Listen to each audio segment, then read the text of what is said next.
Welcome back to the Daily Bible Chapter. It is Thursday, August the 22nd, 2024, and today we're reading Romans chapter 13. The heading for Romans chapter 13, Submit to Government. Let every soul be subject to the governing authorities, for there is no authority except from God, and the authorities that exist are appointed by God.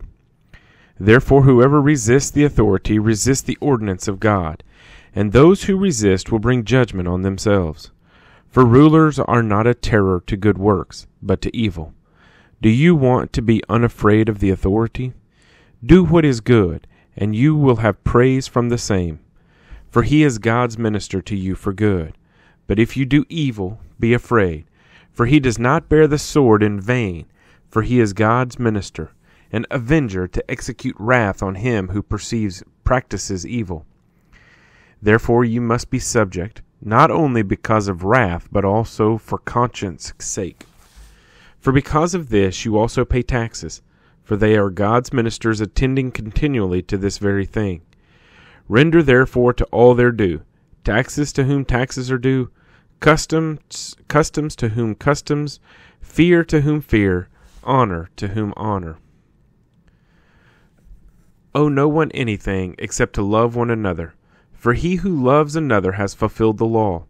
For the commandments, you shall not commit adultery, you shall not murder, you shall not steal, you shall not bear false witness, you shall not covet.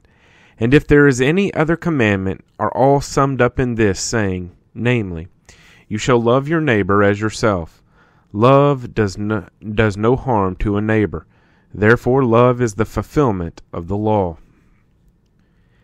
And do this, knowing the time, that now it is high time to awake out of sleep. For now our salvation is nearer than when we first believed.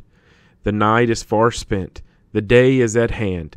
Therefore let us cast off the works of darkness, and let us put on the armor of light. Let us walk properly, as in the day, not in revelry and drunkenness, not in lewdness and lust, not in strife and envy.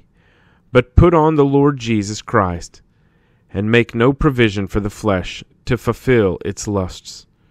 Romans chapter 13.